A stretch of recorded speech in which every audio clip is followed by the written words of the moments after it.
마태복음 8장 18절에서 34절까지 말씀 보겠습니다. 예수께서 무리가 자기를 에워싸는 것을 보시고 건너편으로 가기를 명하시니라. 한 서기관이 나와 예수께 아뢰되 선생님이여 어디로 가시든지 저는 따르리이다. 예수께서 이르시되 여우도 굴이 있고 공중의 새도 거처가 있으되 인자는 머리 둘 곳이 없다 하시더라. 제자 중에 한 사람이 이르되 주여 내가 먼저 가서 내 아버지를 장사하게 허락하옵소서. 예수께서 이르시되 죽은 자들이 그들의 죽은 자들을 장사하게 하고 너는 나를 따르라 하시니라. 배 오르심에 제자들이 따랐더니 바다에 큰 놀이 일어나 배가 물결에 덮이게 되었으되 예수께서는 주무시는지라. 그 제자들이 나와 깨우며 이르되 주여 구원하소서 우리가 죽겠나이다. 예수께서 이르시되 어찌하여 무서워하느냐. 믿음이 작은 자들 하시고 곧 일어나 바람과 바다를 꾸짖으시니 아주 잔잔하게 되거늘. 그 사람들이 놀랍게 여겨 이르되 이가 어떠한 사람이기에 바람과 바다도 순종하는가 하더라. 또 예수께서 건너편 가다라 지방에 가심에 귀신 들린 자 둘이 무덤 사이에서 나와 예수를 만나니 그들은 몹시 사나워 아무도 그 길로 지나갈 수 없을 지경이었더라. 이에 그들이 소리질러 이르되 하나님의 아들이여 우리가 당신과 무슨 상관이 있나이까.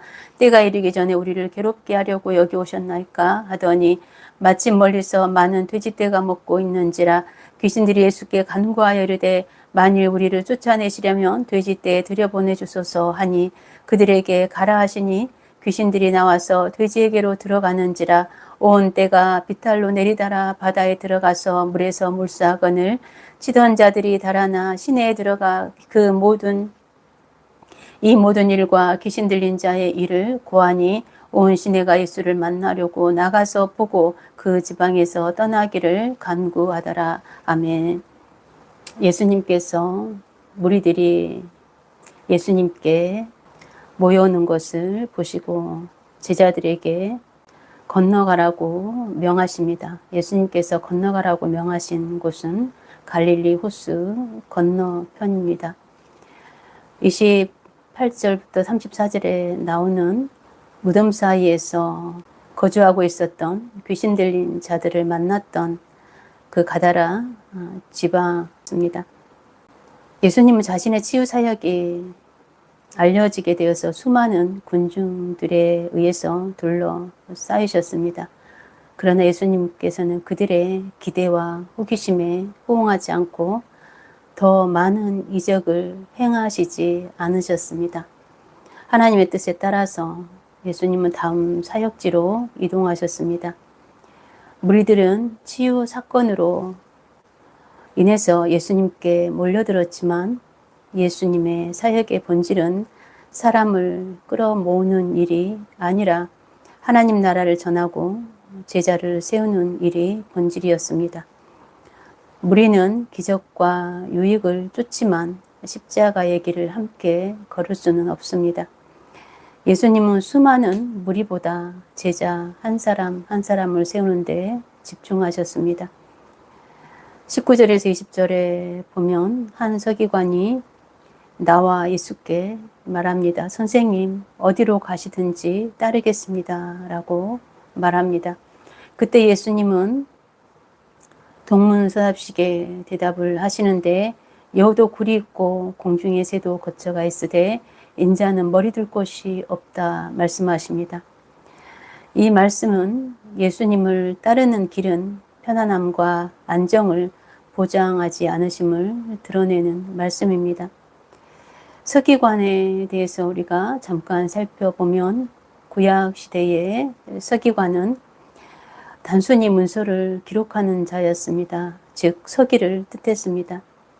이들은 왕실이나 또 성전에서 문서를 기록하고 보존하는 역할을 했습니다. 그러나 바벨론 포로기 이후에는 이스라엘은 율법을 지키는 것이 민족의 정체성을 지키는 핵심이 되었습니다. 이때 율법을 연구하고 해석하고 가르치는 자들이 필요했는데 그 역할을 맡은 사람들이 서기관들이었습니다. 대표적인 인물이 에스라입니다.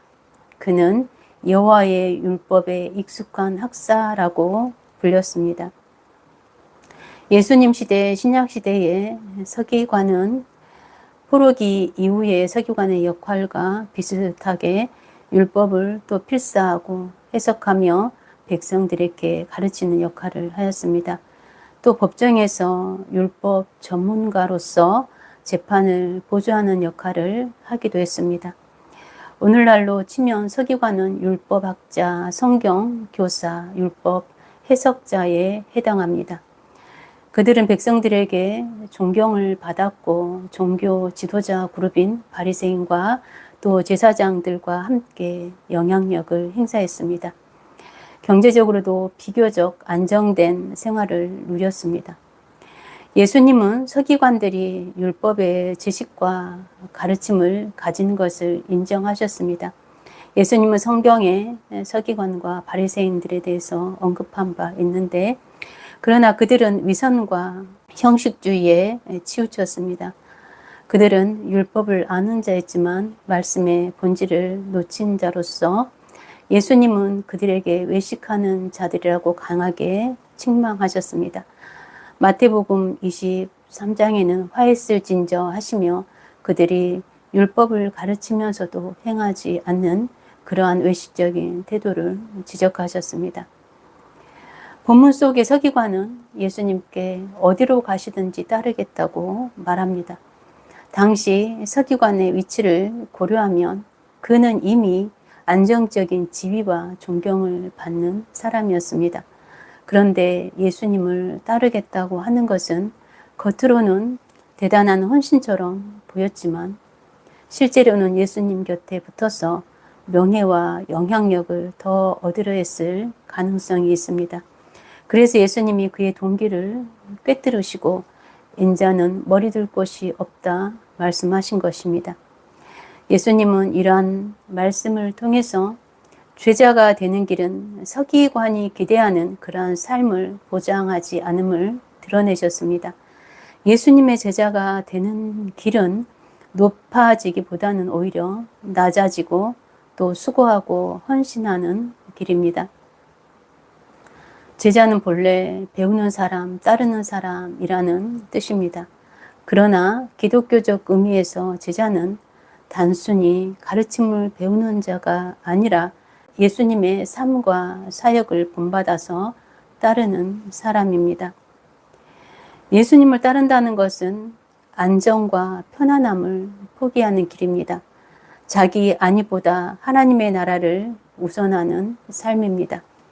예수님의 제자가 되는 것은 헌신과 희생을 전제로 합니다. 그래서 제자의 길은 무리가 아닌 참된 제자만이 따르는 길입니다. 그러나 예수님과 함께 생명과 영광에 이르는 최고의 길입니다. 21절에서 22절에 제자 중 하나가 예수님께 나와 아버지를 먼저 장사하게 해달라고 합니다. 여기서 제자는 12 제자 중 하나가 아니라 예수님을 따르는 제자 중 한 명이었습니다. 본문에서 장사하게 해달라는 말은 문자 그대로 해석하지 않습니다. 본문의 내용은 아버지가 병환 중에 있는지 아니면 건강한 상태지만 부모를 잘 모시다가 후에 돌아가시고 나면 제자가 되겠다는 것인지 정확하지는 않지만 단순한 장례식 참석 요청이 아니라 가족의 의무를 다한 뒤에야 예수님을 따르겠다는 의미로 해석합니다. 예수님은 그에게 죽은 자들이 죽은 자를 장사하게 하고 너는 나를 따르라 말씀하십니다.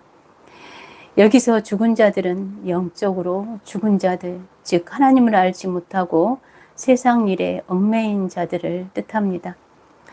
이스라엘 율법의 부모 공경은 10계명 중 제5계명에 있는 바 부모 부양은 율법적으로도 매우 중요한 의무였습니다. 예수님께서 말씀하신 의도는 효도나 장례의 의무를 무시하라는 것이 아니라 예수님을 따르는 일이 어떤 의무보다 더 우선적임을 선언하신 것입니다. 예수님을 따르는 일이 가장 우선되어야 하는 이유는 그 일이 영생을 위한 일이기 때문입니다. 그 일이 가장 크고 위대한 일이기 때문입니다. 이 세상의 일은 부분적이고 일시적이지만 하나님 나라는 영원하기 때문입니다. 그런데 역설적이게도 우리가 예수를 따를 때 다른 의무도 바르게 감당할 수 있다는 것입니다. 예수님을 먼저 따를 때 부모도 더 온전한 마음으로 공경하게 되고 사회적인 책임도 더 충실하게 감당할 수 있습니다. 즉 주님을 우선할 때 모든 다른 의무가 제자리에 놓이게 됩니다. 이와 같은 의미에서 C.S. 루이스의 순전한 기독교에 나오는 내용을 잠깐 소개하기를 원합니다. 그는 다음 세상을 소망하는 사람들의 행동이라는 글에서 이렇게 이야기하고 있습니다. 소망, 즉 다음 세상에 대한 소망을 가진다는 것은 눈에 보이는 이 세상을 떠난다는 뜻이 아니다. 역사를 더듬어 보면 이 세상을 위해 가장 많이 일한 그리스도인들은 바로 다음 세상에 대해 가장 많이 생각했던 이들이었음을 알게 된다. 로마 제국이 기독교 국가로 전환되는 데 토대를 놓은 사도들이나 중세를 확립한 위대한 위인들, 노예제도를 폐지시킨 영국의 복음주의자들이 지구상에 이 모든 흔적을 남길 수 있었던 것은 그들의 마음이 천국에 사로잡혀 있었기 때문이라 말합니다. 그러나 대부분의 그리스도인들이 다음 세상에 대해 더 이상 생각하지 않게 되면서 기독교는 세상에서 그 힘을 잃고 말았다고 합니다. 천국을 지향하면 세상을 덤으로 얻을 수 있지만 그러나 세상을 지향하면 둘 다 잃을 것이다 라고 C.S. 루이스는 말합니다. 그렇습니다. 예수님을 따르는 것도 이와 비슷한 결과를 낳습니다. 다른 모든 것보다 주님을 따르는 것이 우선될 때 세상의 가치와 의무가 무시되는 것이 아니라 오히려 더 온전해집니다. 주님을 따르면 영원한 생명을 얻을 뿐만 아니라 덤으로 이 세상의 삶 또한 더 온전해집니다. 우리가 주님을 따를 때 더 온전한 효도가 가능하고 더 온전한 가정이 가능하고 더 온전한 관계가 가능합니다. 모든 일을 그리스도의 마음으로 하기 때문입니다. 인간적인 효도는 감정이나 환경에 따라서 흔들릴 수 있습니다. 그러나 기독교 정신은 주 안에서 부모를 공경하라는 말씀을 따라서 하나님을 사랑하는 것처럼 부모를 사랑하고 공경하게 됩니다. 그래서 단순한 효도가 아니라 그리스도의 겸손과 사랑으로 부모를 섬기는 깊은 효도가 가능합니다. 그리스도의 제자는 자기 중심적이 아니라 섬김과 희생을 배우게 됩니다. 남편과 아내, 부모와 자녀, 그리스도의 사랑을 그들이 서로 흘려 보내게 됩니다. 교회는 교회 공동체 안에서 성도들끼리 그리스도의 사랑을 흘려 보내게 됩니다. 그때 가정은 단순한 혈연 공동체가 아니라 하나님의 나라를 드러내는 작은 교회가 되고 교회는 하나님의 나라가 됩니다. 인간적인 관계는 계산이나 조건이나 이해의 관계에 얽매이지만 그리스도인은 너희 안에 이 마음을 품으라 곧 그리스도의 마음이니 라는 말씀처럼 겸손과 사랑의 마음으로 대인 관계를 맺습니다. 그래서 원수까지도 사랑할 수 있고 사회적 책임도 진실하게 감당할 수 있습니다. 이처럼 예수님을 우선하는 삶은 오히려 모든 의무를 충실하고 또 온전하게 감당할 수 있게 합니다. 23절에서 27절에는 예수님과 제자들이 갈릴리 바다를 건널 때 풍랑이 일어 제자들이 두려움 가운데 또 휩싸이게 되고 예수님께서 바다를 잔잔케 하시는 내용으로 되어 있습니다.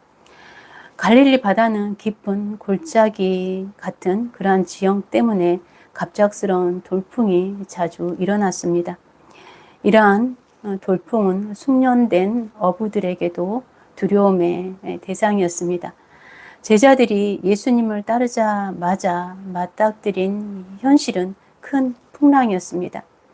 예수님을 따른다고 해서 항상 안전한 길만 보장되지 않습니다. 오히려 주님과 함께 가는 길에 풍랑을 만날 수 있습니다. 예수님의 제자가 되는 길은 반드시 시험과 위기를 경험하게 됩니다. 제자들은 풍랑 때문에 두려워했지만 예수님은 평안하게 주무시고 계셨습니다. 제자들은 위기 가운데서 공포에 휩싸여 주님께 구원해 달라고 부르짖었습니다. 두려움과 공포에 휩싸인 제자들을 향해서 예수님께서는 그들의 믿음 부족함을 꾸짖으셨습니다. 어찌하여 무서워하느냐 믿음이 적은 자들아 말씀하셨습니다. 제자들의 두려움은 환경에 있는 것이 아니라 믿음의 문제였습니다.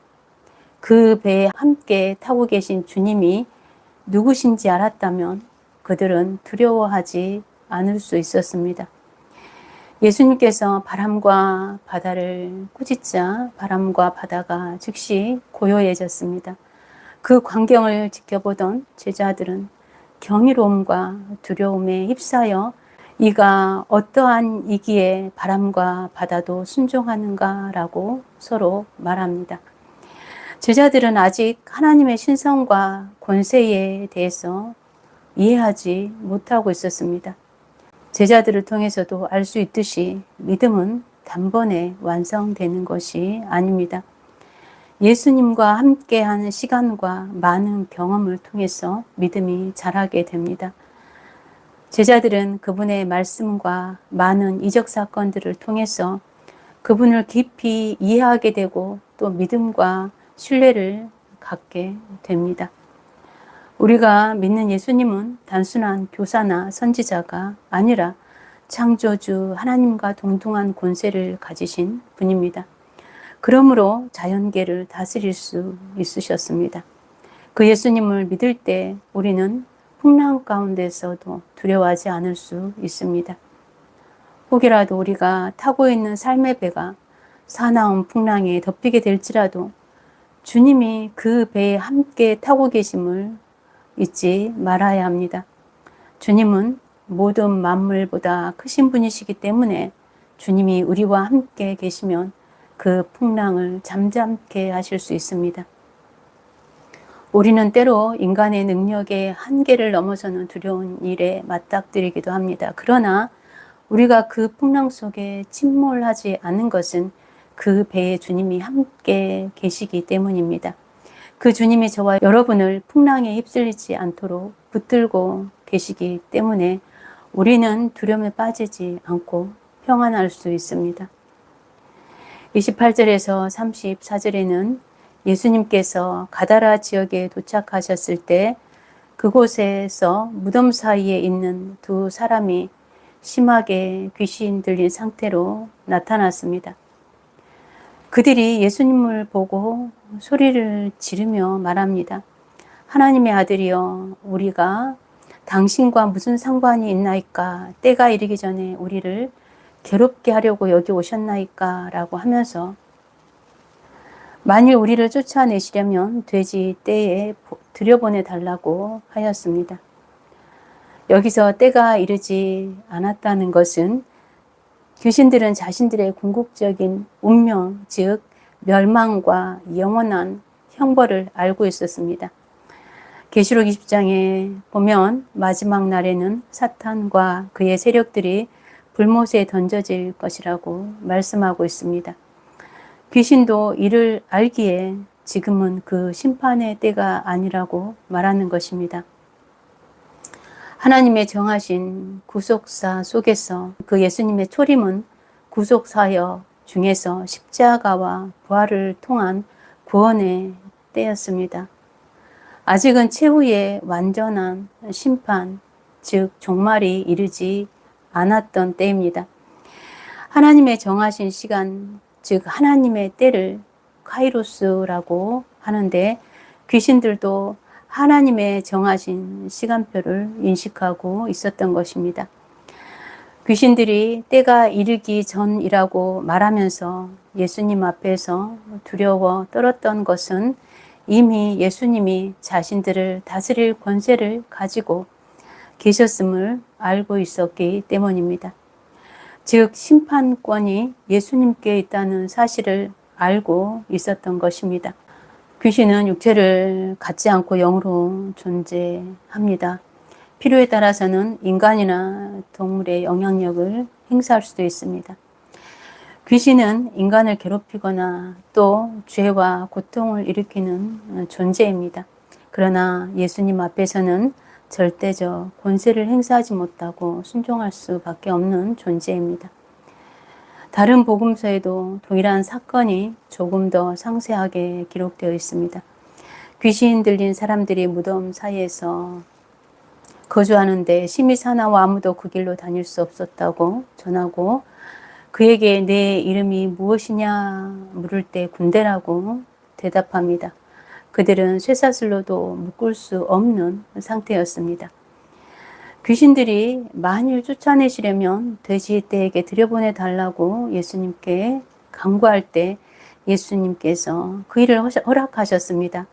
귀신들은 즉시 그 사람에게서 나와서 돼지떼에게 들어가게 되는데 그 돼지떼가 비탈로 내리달아 바다에 들어가서 몰사합니다.